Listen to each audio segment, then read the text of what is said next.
Okay, well, we see we have a few people still trickling in, but we'll go ahead and get started. A warm welcome, everyone, joining us today for this webinar on school leadership and governance in crisis contexts. This event is part of a larger series being organized by INEE's Teachers in Crisis Context Collaborative, the LEGO Foundation, UNESCO Teacher Task Force, Education International, and Oxfam. The goal of this work is really to mobilize actors across the sector in elevating support and advocating for the needs of teachers in crisis contexts. This webinar in particular is the fourth and final in a series focusing on pressing issues across practice, policy, and research about how to best improve support to teachers in four key areas: teacher well-being, teacher professional development, teacher management, and school leadership. If you'd like further information about previous and future events in the series and other activities, please take a look at the INE website after the webinar. In just a moment, I'll be handing things over to some of the members of the TIC Collaborative who will be chairing this webinar today. But before we start, I'm going to briefly go over a few housekeeping items. If you're joining us today, your audio and video have been disabled to ensure our presenters have the floor throughout the discussion. However, we'd love to hear from you, so please do use the Q&A function at the bottom of your screen to submit questions at any time throughout the discussion. Lastly, closed captioning is available in English, and you can find that at the bottom of your screen, and the recording of this presentation and event will be shared with registrants and available on the INE website following the event. Now I'll be handing over to our moderator today, Chris Henderson. He joins us from Teachers College at Columbia University. Once more, thank you all for joining us today. We're delighted to see so many of you with us, and we're so grateful for the presenters and panelists who will be joining us in discussion today. Over to you, Chris. Wonderful. Thank you so much, Andrew, and thank you to everyone in the audience for taking time out of your busy schedules to join us today. And thanks in particular to our presenters, to our panelists who are going to share their experiences and expertise with us all today. I cannot wait to introduce you all individually very soon. Just to reiterate a couple of points that Andrew made, this is the fourth event in a series of webinars really focusing in on teachers. We've looked at teacher well-being, issues of teacher management, of course, teacher professional development, and this year we also really want to focus in on school leadership and governance in crisis contexts. And as Andrew already mentioned, there's a growing evidence base on how to improve the ways in which we support teachers through prioritizing leadership, policies, and practices. And we know school leaders are a key part of this equation, and in particular, good governance practice is really key too. And so as we look at ideas around preparedness, recovery, and planning for crisis contexts, whether it's conflict and protracted crisis affected contexts or contexts affected by disaster or natural hazards, we want to see the role of school leaders being elevated and amplified in our work. And today our conversations really are about addressing that. UNESCO's Teacher Task Force, the World Bank, have also recently sort of pivoted to look at the importance of school leaders in our work in this area. And they're really calling for us to provide robust investment for the development and support of school leaders in crisis contexts. And as much as we know that teachers are one of the key influences in children's learning, development, and well-being, we also know that investment in children alone without investment in teachers is insufficient. And we want to take this conversation today a step further and also look at the idea of the need for robust investment in school leaders, with that thinking that without investment in school leaders, the support, be it professional development, management, or well-being of teachers is also much more difficult to achieve. So with that message and my sort of introduction to briefly set the scene, I want to hand over to my colleague, advisor, and mentor, Mary Mendenhall, to speak more specifically about some of the work that she has been involved with in Kakuma in Kenya. And following Mary's scene setting, we'll hear from a teacher working in that context. And again, we want to prioritise the voice of teachers in our work, so it's great to hear from one of our colleagues working in schools there. And following that, I will introduce more fully our panelists for today, Sandra Barreto and Nicole Bruskiewicz, who represent Co-School in Colombia, Stuart McAlpine from LEGO's Playful Schools Initiative, and Dr. Christina Rafael from the University of Dar es Salaam's College of Education. But first, over to you, Mary. Great, thanks so much, Chris. And it's wonderful to see the I&E community focusing on this topic as part of the TIC event series. So I'm looking forward to the discussion today. So I think as Chris alluded to, right, we know that school leaders are central figures in school communities, and yet we actually know very little about their work and contributions in EIE, education in emergency settings.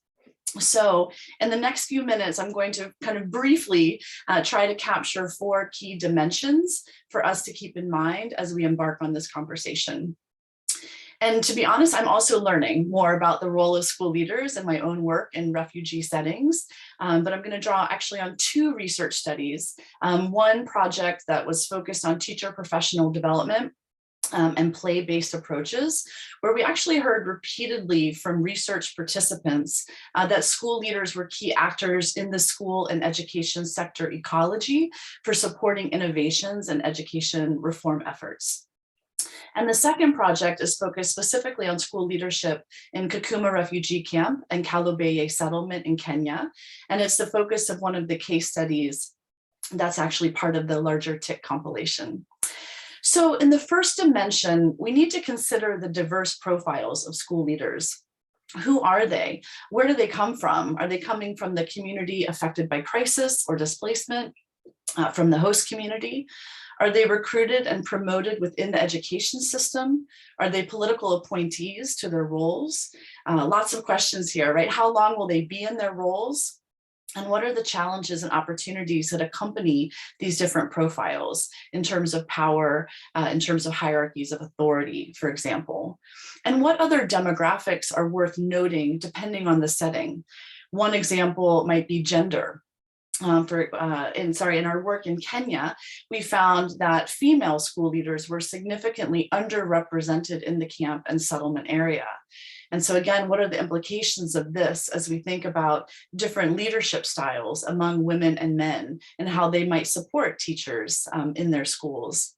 Or the importance of female role models for girls and girls schooling. So you can see the number of questions that come up already just thinking about profiles. And then in the second dimension, we find that school leaders juggle an incredible set of responsibilities.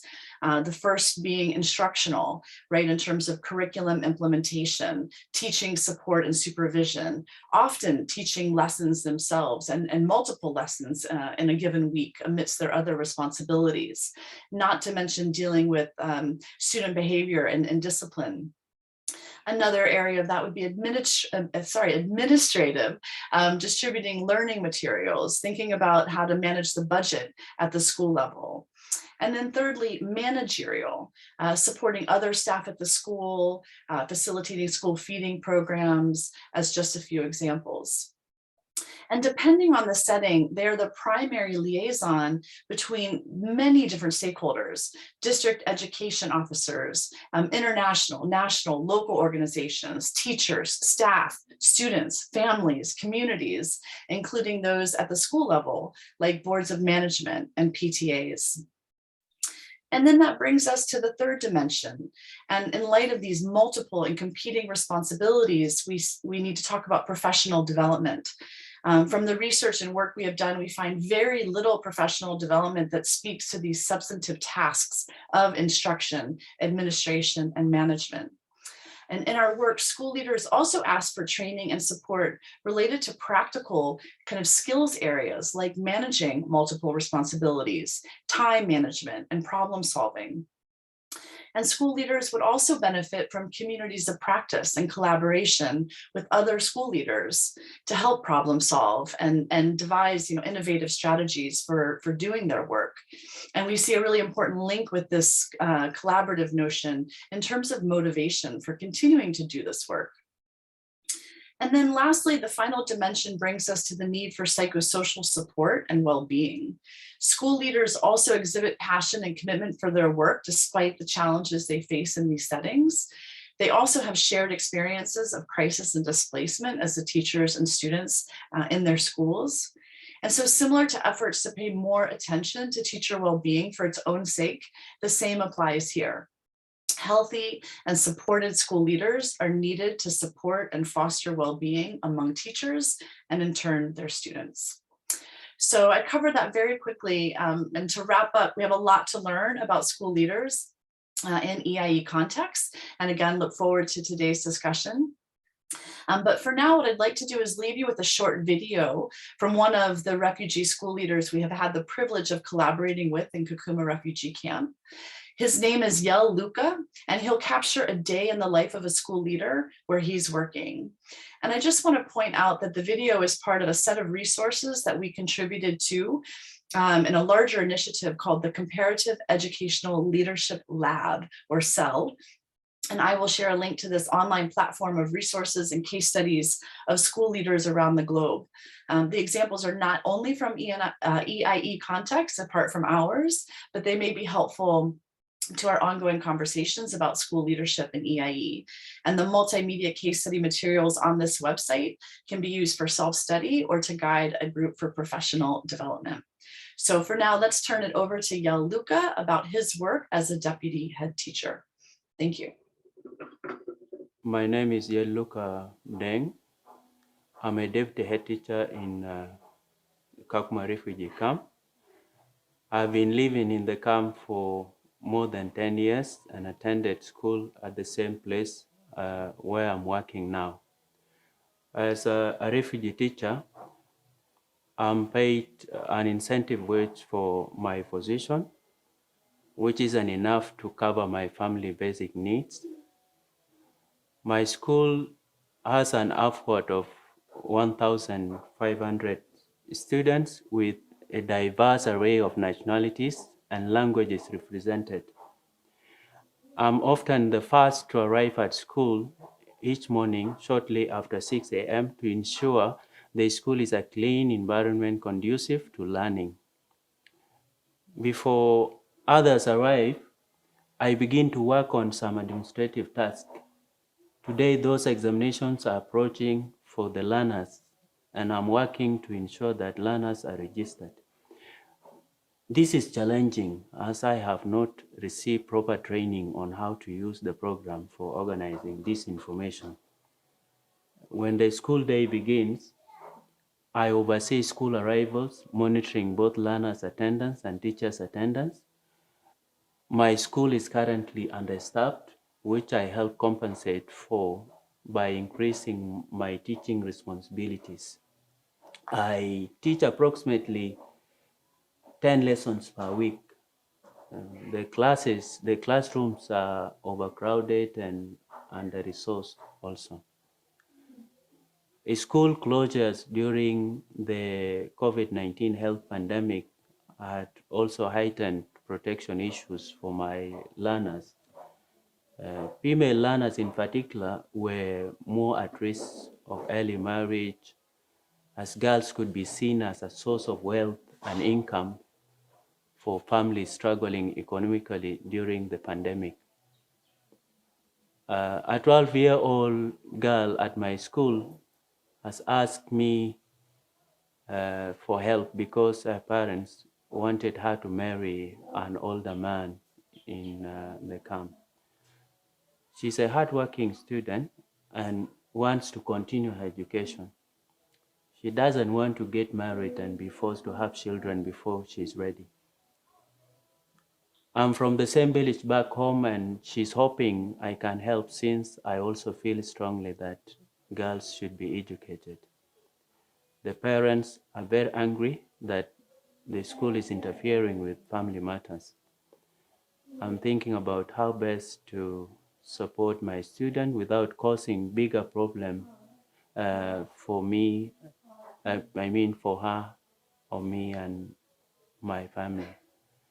The last time a similar situation occurred, the family took their daughter out of school and sent her back to their country of origin to marry, permanently interrupting our chances of getting an education. I face a lot of backlashes in the community in the camp as well for interfering. I plan to meet with the community leader later in the evening to discuss how to sensitively approach this issue and support my learner. I was about to leave school for the day. Then the head teacher just reminded that student data reports are also due to the NGO partner by the end of the day tomorrow. I have been so busy with teaching and dealing with that I haven't had time to work on this. I wonder when I will find the time to enter all the data, since there is only one laptop at the school and I cannot easily take it off to the off the premises. At the end of the day, I find immense meaning in my work as I care deeply for educating the children in my community. However, I also find the role of deputy head teacher to be demanding with little financial incentive, which can leave me exhausted and unmotivated.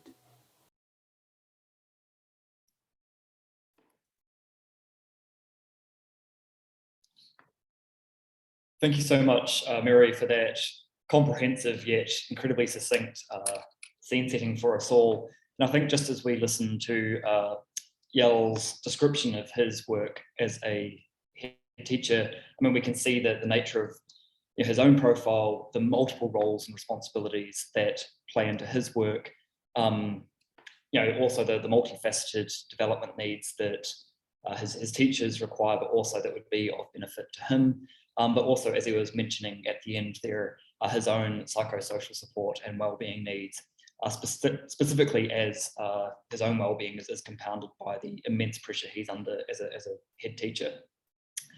But it's my pleasure now to sort of transition us into looking at some case studies of school leadership in crisis contexts.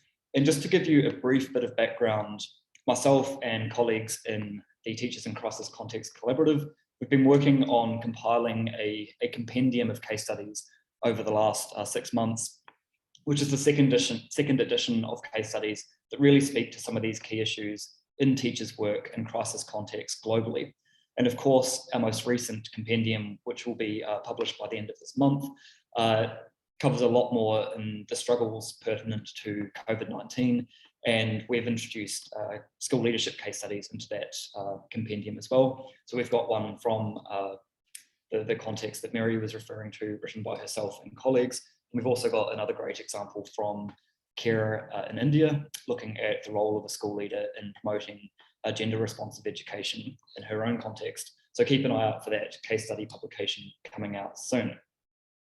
But now I'd like to welcome our panelists, each of whom will present a brief 3 to 4 minute summary of the work they've been involved with. So we have Sandra and Nicole representing Colombia, speaking of the importance of social entrepreneurship, social innovation in school leadership. Our colleague from the Lego Foundation, Stuart McAlpine, will talk about the importance of networked learning for school leaders and how different models of networked learning could apply to crisis and low resource contexts. And finally, our colleague, Christina Rafael from the University of Dar es Salaam, will speak about the importance of school leaders in ensuring that girls can access safe and gender responsive schools as well. So first off, I'd like to welcome Sandra and Nicole from Colombia. Thank you. Thanks, Chris. Thanks to everybody who's connecting from all over the world. Very exciting to have such a diverse audience. Hopefully you guys participate a lot in the chat and react to what those of us who have the microphone will be sharing today. A little brief introduction about what Sandra and I do at CoSchool. CoSchool is an organization that's been working for about 8 years in Colombia and recently across Latin America. Our focus is in the aspect that Mary mentioned already, psychosocial well-being and particularly social emotional skills and character education. We've worked with youth, and now our focus is much more on working with teachers and school leaders. And we're going to talk a little bit today about our experience in doing that. Here's just a little bit of data about kind of what we've been doing over the last year, who we've been touching, and who we've had the privilege to work with in these educational settings. Mostly women, because there's a lot of women educators in Latin America. We've worked pretty heavily in rural areas across Colombia, so that's a big focus for us. We understand that these education and crisis scenarios oftentimes are in these rural areas, so that's part of our impact focus. And particularly, we've addressed some of the major crises that have affected Colombia and the Latin American region. Among those, the natural disasters, which are sort of always part of the panorama, but most recently in Colombia, the migratory crisis from Venezuela, the COVID pandemic, and the ongoing armed conflict, which has been a contextual factor for over 50 years in Colombia. So those are a few of the contextual considerations of the place where we're working and trying to reach educators and school leaders primarily in our initiatives at CoSchool. And the particular program, and you can flip the slide for me, whoever is behind doing the magic behind the scenes there. We're going to talk a little bit about a project and a program that we've piloted and are now expecting to scale up in Latin America with the Templeton World Charities Foundation and the University of Missouri around character education with school leaders. Our slide is a little bit frozen here. The program is called Primed, and its aim is to foment character education at institutional levels in schools by working with school leadership teams. So we'll get into a little more detail in that in terms of our panel responses today. Sandra, thanks for letting me introduce us, and you'll hear more from Sandra a little bit later on. There it is, Primed. Primed is a model that comes out of the University of Missouri at St. Louis. Dr. Marvin Berkowitz, in over 30 years of study about character education, has come up with this model, which talks about the key elements that school leaders need to take into account to foment social emotional learning and character education in their schools. And our program has had some initial interesting results that we'll speak to around leadership, growth mindset, and other factors that are relevant for these crisis education settings.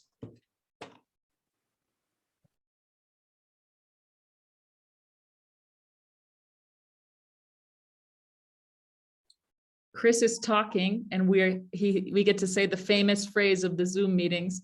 Chris, your mic is off. I wasn't quite talking yet. I was trying to multitask with talking and typing, which all right. not my forte. But yeah, next up, Stuart, the mic is over to you. Brilliant. So the LEGO Foundation obviously works across a huge range of settings, include many sort of crisis or very low resource settings. I have mild imposter syndrome today because the current work I'm working on right now is a school leadership network in higher resource settings that we also hope to transition similar ways of thinking to crisis settings and very low resource settings. So that's the sort of caveat. I think if this will be a slightly philosophical ramble, but if you go back a while and look at something like the McKinsey report on how school systems improve, they would always argue that in sort of low resource or very sort of crisis settings, like you just need the basics in place. And it's just sort of almost like sort of management rather than leadership, get basics in place.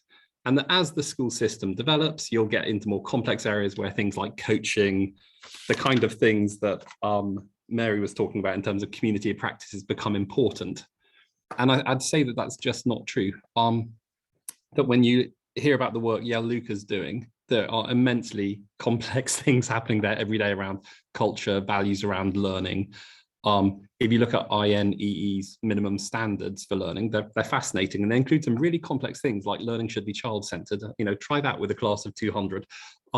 These are really complex challenges, actually. So when you're dealing with complex challenges, guidance from the center doesn't really work because it's just do this and it will work isn't enough.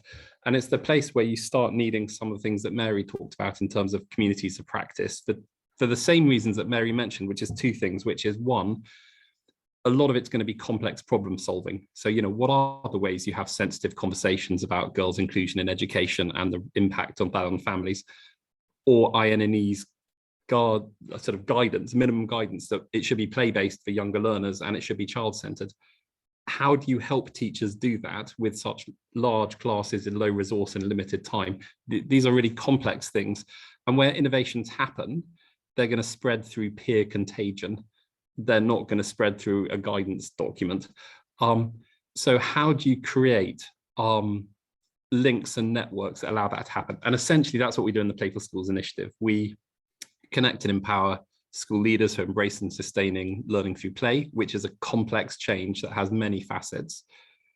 We do that for the shared problem solving that Mary talked about, but we also do it because innovations don't spread unless there's a network and a peer network and complex contagion that they can spread through. So creating those networks where practice can spread. And then in our case, we then try to amplify them up to places where others can see them, take inspiration from them and spread them in a different way, and try to find places, repositories where they can be sort of aligned, where again, others can find them. And you're trying to create that golden triangle between innovations in practice, peer contagion, places where others can see them, and a repository where they can be held. So that's some of the ways we think about how to support school leadership for those complex challenges that school leaders face, and thinking about how that looks in a crisis setting and what the appropriate peer groups are and how to create those relationships so that when someone's very tired at the end of the day and just said, I've just had to teach 200 children, it was so hard and I was trying to do this, but this kind of worked. Has anyone else tried that? Trying to create those communities where sort of bottom-up innovation can happen seems important. And I think you're increasingly seeing that. You're seeing it from multiple organizations trying to do much more bottom-up networked approaches and then highlighting innovations that have worked, where they've worked, why they've worked, and much more emphasis on peer group rather than central guidance. So that's what we do. Wonderful. Thank you so much, Stuart. I was rapidly taking a lot of very philosophical notes as I was listening to you. And so there'll be a few questions that pop up in our conversation later on some of your points. Next, it's my pleasure to welcome our colleague Christina Rafael to the stage. So Christina, over to you.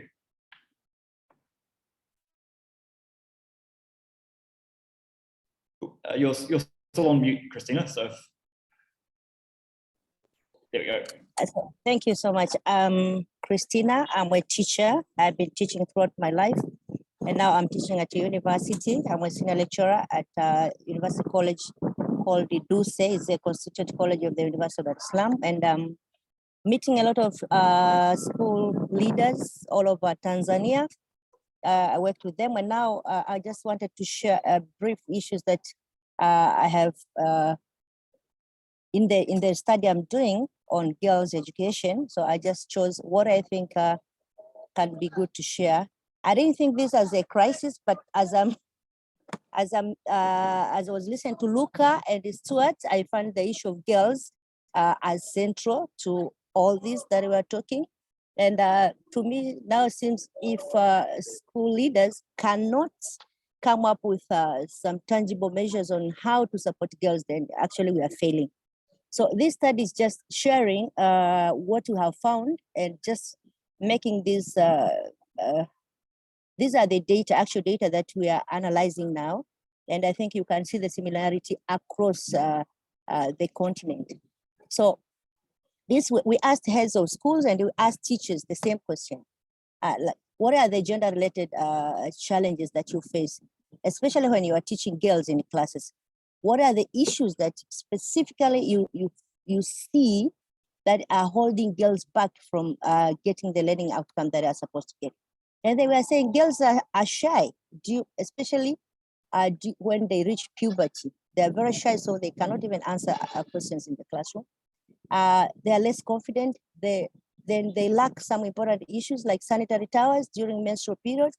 And so they cannot even come to school, or they leave classes before. I know this is the data that many people know about it, but the issue is why is not something not happening, like really happening? Then absence for traditional dances. In Tanzania, we still have so many cultural dances. When those cultural dances are happening, girls will not come to school. They'll be involved in traditional rituals, and then they may not come to school for some time. We call it ngoma. Absence during menstrual period is that was also got high ranked.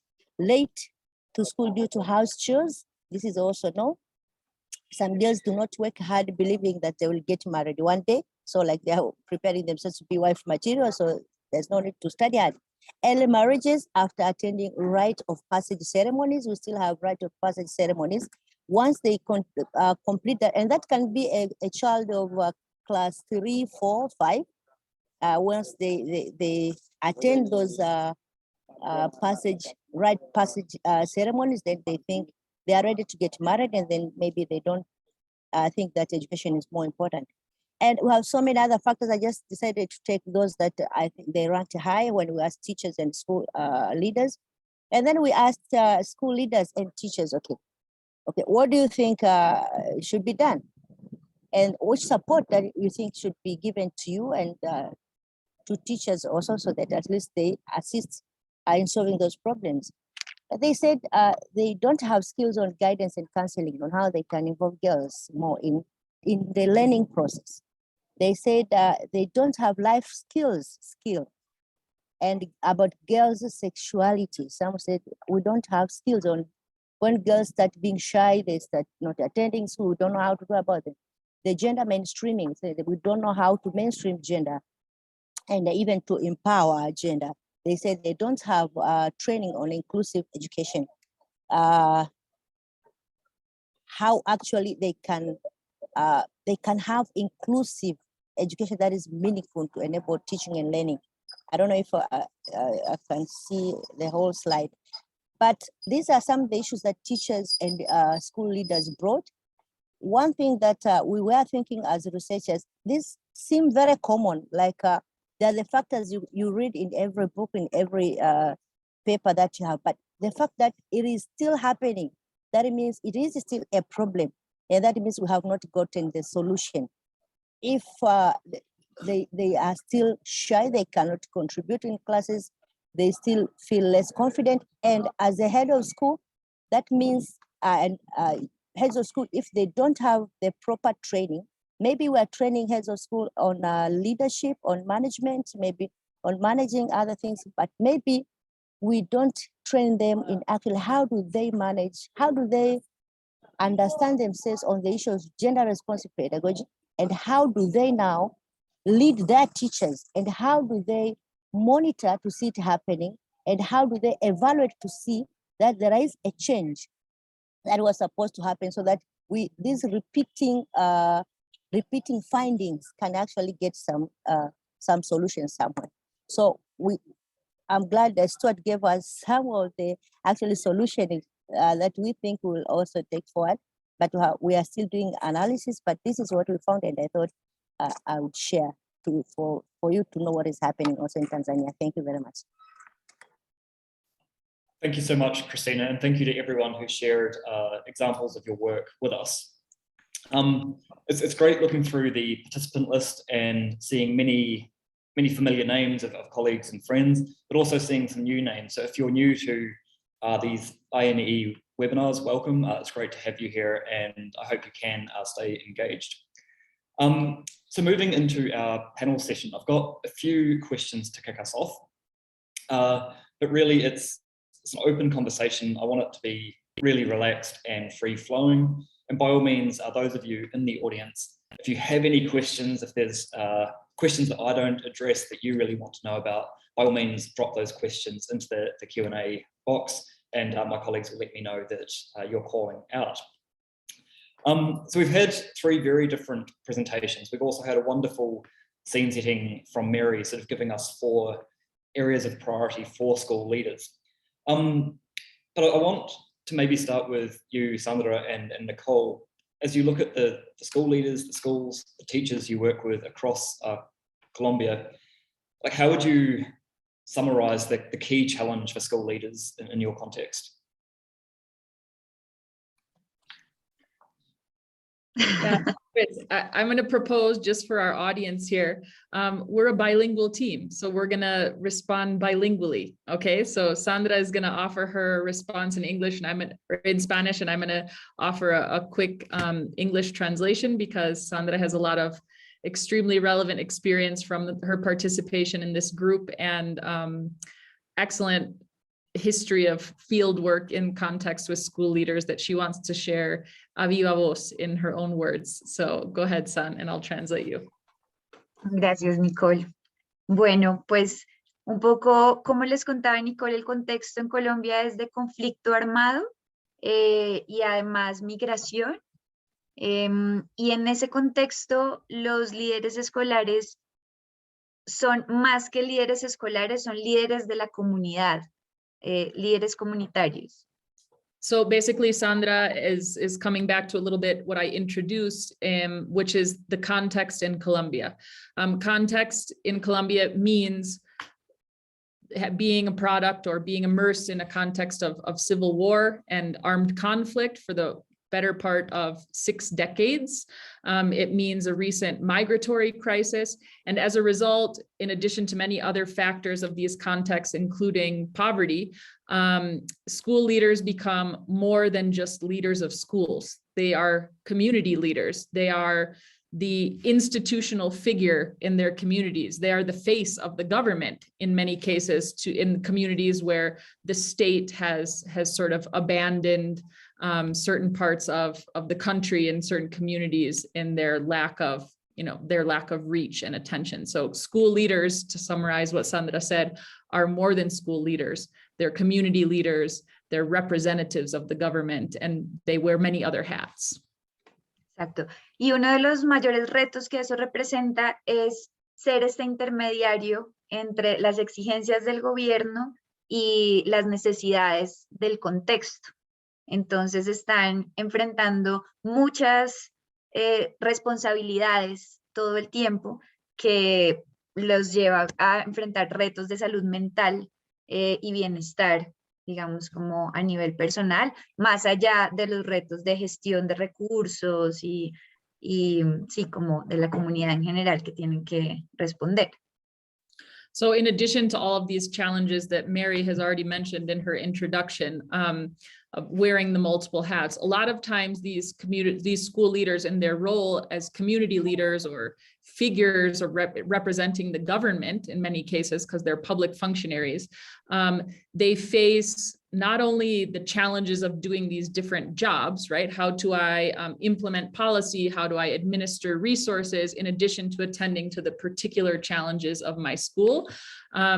Wearing these multiple hats and dealing with this reality of being the intermediary poses challenges for them on not only a technical level, but on a mental health level. So the pressure that school leaders face in playing this intermediary role between the state and the communities, between the school and the communities, as in addition to just being the figurehead inside of their schools is a challenge. It's a lot of pressure. It's a lot of pressure, and it requires a lot of skill, both on an emotional level and a technical level.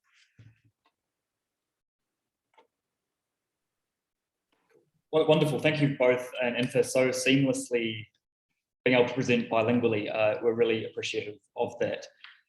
Christina, I wonder if we can build off comments that Sandra and Nicole were making.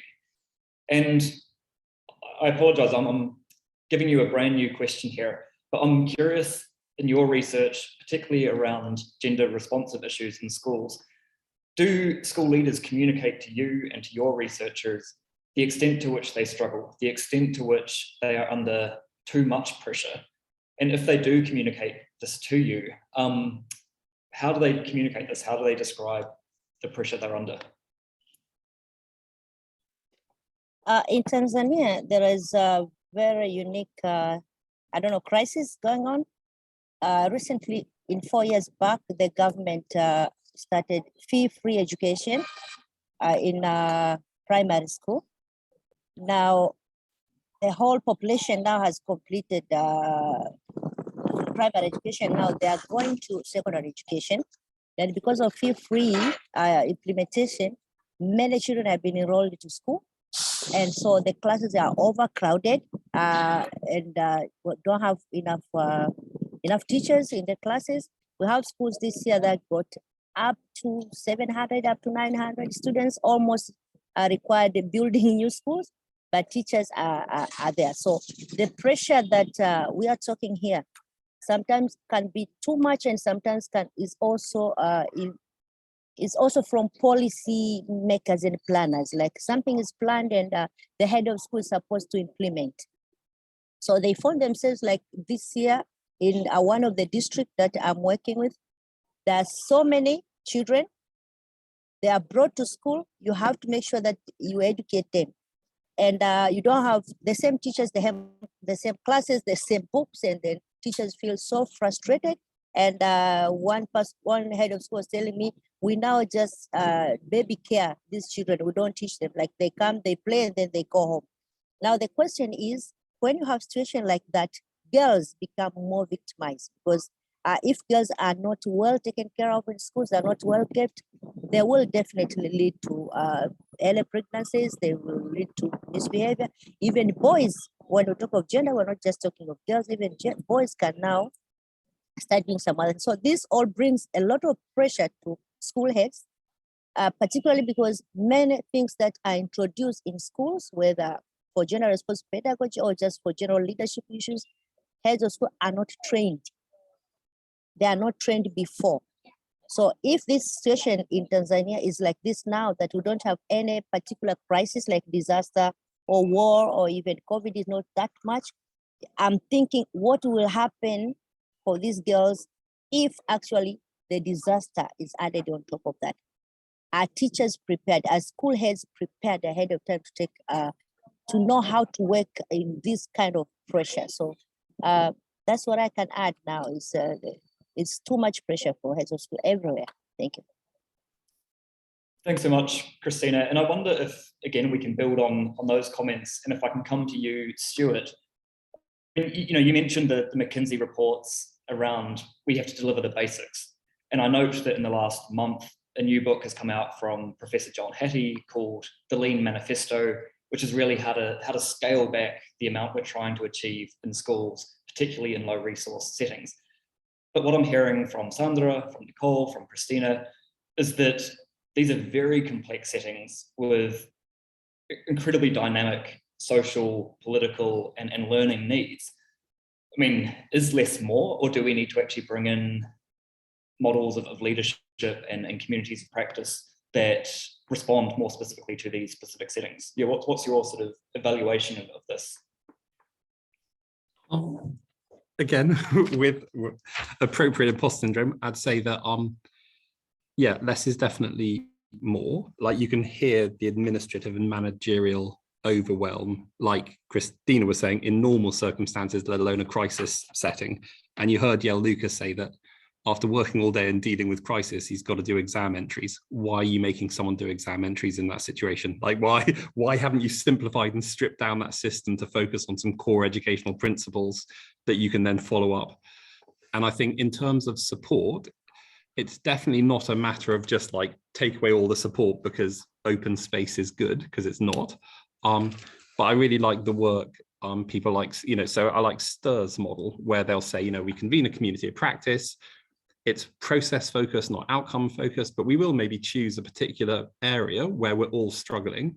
We will introduce a bit of knowledge about what's worked elsewhere, but then we're going to say what's working for us, what's not working, space to consider that together, space to consider innovations that we might try, a community that you can share those with. So I think, especially post-COVID, I think the unwillingness of people to let go of bureaucracy and busyness and to slim down to like, what are the things that you're really valuing and matter here? And then build some processes around professional communities where you're both informing those communities with what has worked elsewhere, but you're also creating space for innovation and co-construction, which also has a social emotional knock-on. Like, if Yel Luka ended his day not doing exam admin, but spending 45 minutes with peers on WhatsApp saying like, let's talk about this, how are we processing it, what are we trying? We've heard that this has worked elsewhere, how might this help us? There's a social emotional bit that goes with that, of knowing that you're part of a community, that you're supported. That may be a very naive answer because I don't currently run a school in a crisis setting, and it is very different when you're doing it than someone else talking about it. But I think generically, less is definitely more, but it's really, really, really strong process and strip out content.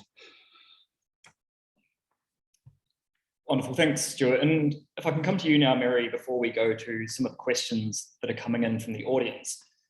I mean, if we synthesize all these comments and think about, we have our call to action for teachers, and we're really focusing on some policy and practice priorities. I mean, how would you synthesize this conversation to think about a call to action for school leaders? What would be our key messages to donors and perhaps to policymakers and government too?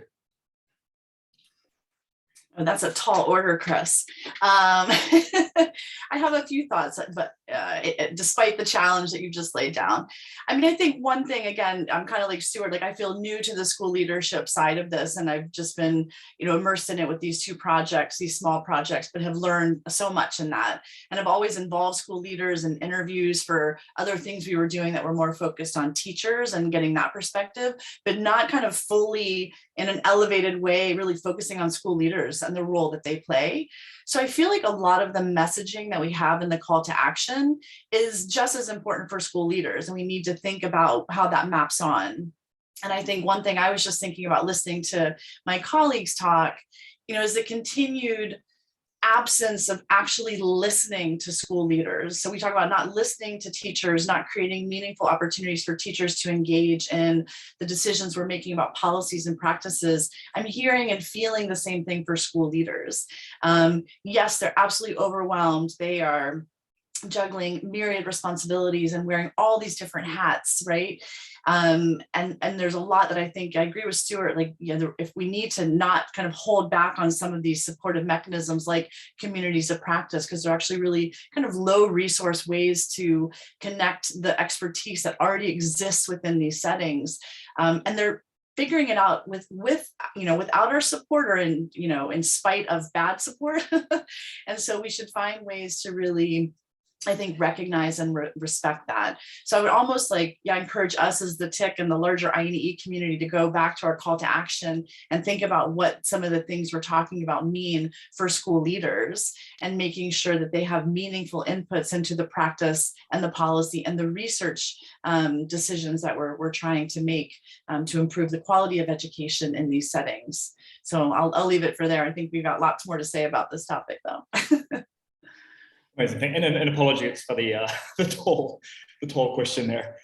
We've got a great question from David Pete in the audience, and then to put the question briefly, we've talked a lot about training teachers, providing support for school leaders in service, so while they're in schools, but how might we address some of these issues with pre-service professional education or pre-service education? So this is an open question for anyone who feels brave enough to take it on.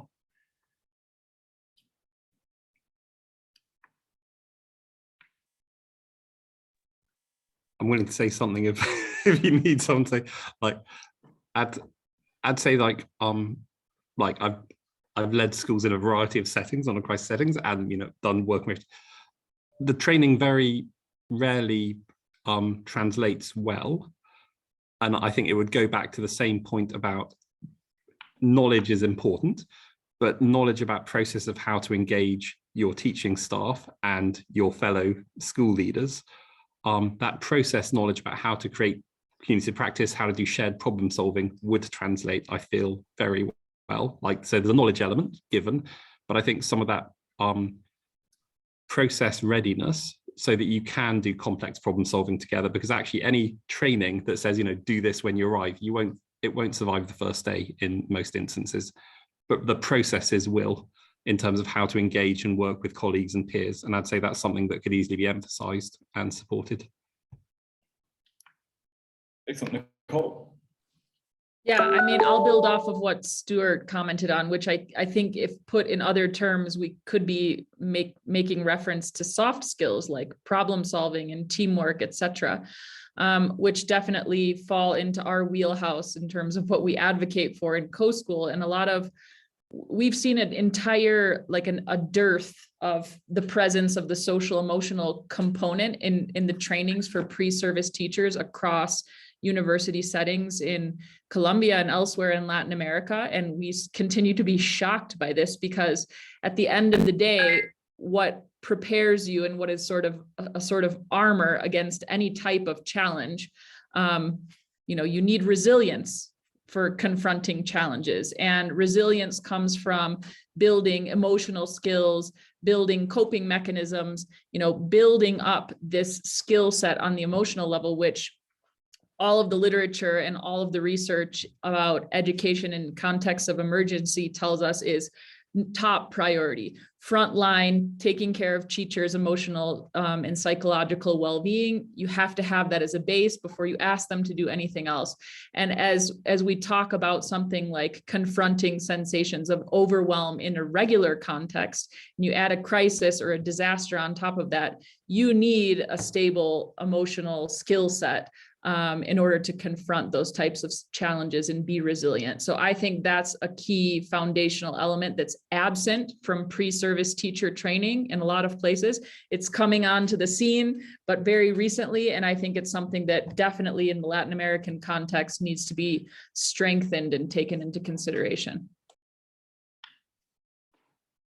Thanks, Nicole. And I mean, I wonder, Christina, as much as you're talking about gender responsive education, is there anything either within your own university or elsewhere that raises these issues from a leadership or a management point of view for future school leaders, whether they see themselves as administrative leaders or instructional leaders? Do they feel prepared through any pre-service programs?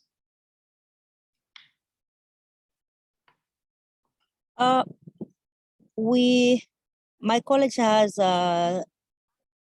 up to now 6,000 students, pre-service students. I'll talk on gender responsive pedagogy and on girls' education. We have gender club. What we are seeing is what is happening when in schools, teachers know less about what is happening on issues of gender, and heads of school know less. It is continuing because in the career,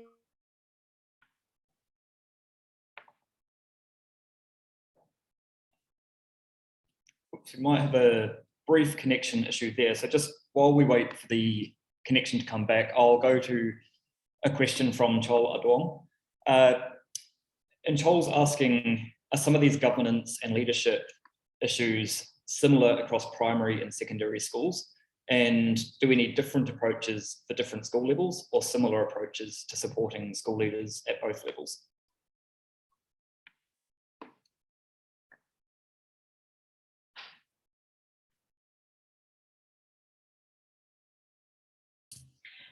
I can jump in for a moment.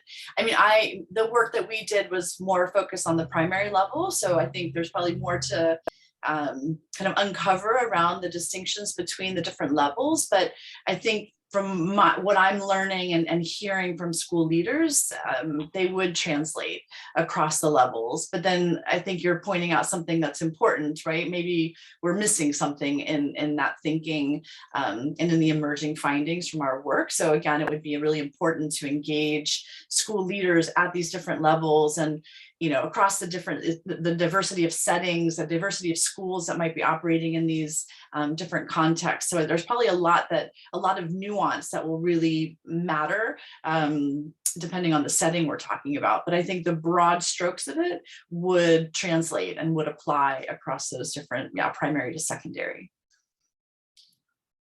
Yeah, because I'd say that the obvious differences that we've already come across, things like puberty, marriage, like those issues are obviously unique to secondary school. And also the kind of exam burden that we also kind of have heard a little like coming in is obviously slightly unique. But the way that you address those issues with teachers in terms of the process side of it, I would imagine is very much the same. And since you mentioned process, we've got one last question here from Donna before we wrap up. And she's seeking some sort of clarity on how we define a process-oriented approach compared to an outcomes-based approach. So if you could just elaborate on that, Stuart, that'd be awesome. No, happy to. I guess a process would be independent of a specific content. So if you said like our process is, how do we deal with a complex issue when it comes up around instruction? And you might say, okay, we have a process we share where we all share our common experiences. We then look at related evidence of what should work or other practice. We then identify things that we think may be promising for us and we agree to try them together. We then come back together and we talk about how it's gone, and we maybe in an ideal world, you would include learners in those conversations. And then we make a commitment to try something for a certain period of time. And if it works, we also make a commitment to share it with others. So you build, and that might be just a process. So you're identifying stages you go through in order to it's the two things that Mary talks about, which is either problem solving or innovation. And that may sometimes be the same thing. And if you're confident in the processes that you have in order to deal with challenges, you don't need an exhaustive knowledge base of how to deal with every challenge, because you will never have a knowledge base that is exhaustive enough to deal with every challenge you're going to bump into.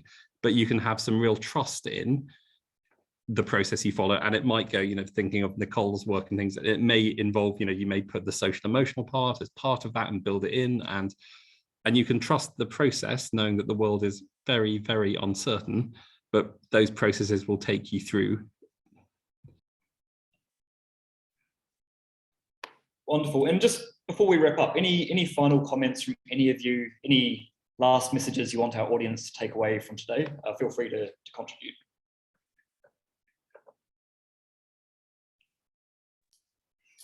Thank you, Christina.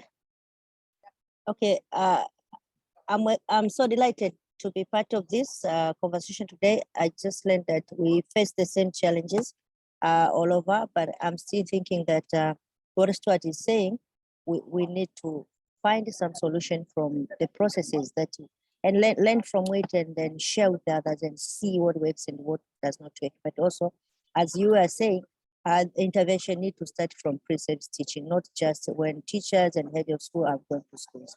Thank you very much.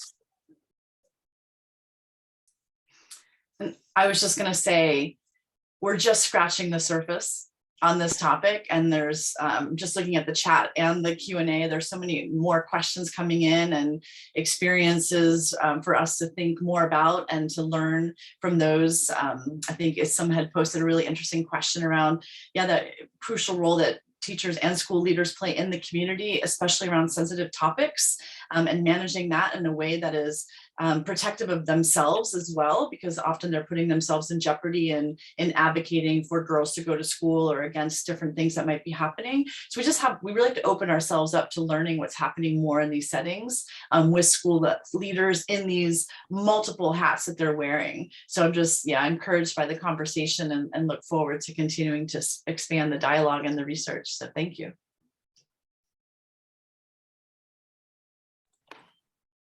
I'll add one key word, Chris: loneliness. I think leadership is a lonely task a lot of times. And I know that we've talked about communities of practice in a very pragmatic way in this conversation, the need for knowledge sharing and the need for, upskilling even and collective problem solving. But I don't think we've talked about the emotional loneliness of being in a leadership role. And I think that those communities of practice can support in that aspect, which is as key to doing the job as any technical skill. So that's what I'd add to the conversation. How does loneliness come up as a transversal theme in these conversations of leadership overwhelm and challenge? Wonderful. Well, thanks for those thoughts. And I mean, with loneliness in mind, I'm so glad we've all been here together, and hopefully that's a motivation to do more initiatives like this that do bring all of these voices and experiences together. Because of time, we have to wrap up, but I just want to also pass on a huge thanks to Andrew, Rachel, and Sarah, who have been driving Zoom behind the scenes. And of course, to all of our participants, thank you so much for your time and your interest in this important effort that we have. But as Mary was saying, we're only just scratching the surface on. So there is more to come. Keep an eye out for the INEE TIC case studies compendium coming out at the end of this month. Also visit the TIC page for the event series on the website. There we have our call to action. That call to action is a document in development, but your input, your voice is very important to making sure that has the influence we aspire it to have with policymakers, researchers, and practitioners. But everyone have a safe week. Thank you so much for being here. It's been my pleasure to moderate today, and we look forward to seeing all of you again soon. Thank you. Thanks, Thank you everyone. very much. Thanks, everybody. Thank you. Thanks all. See you soon.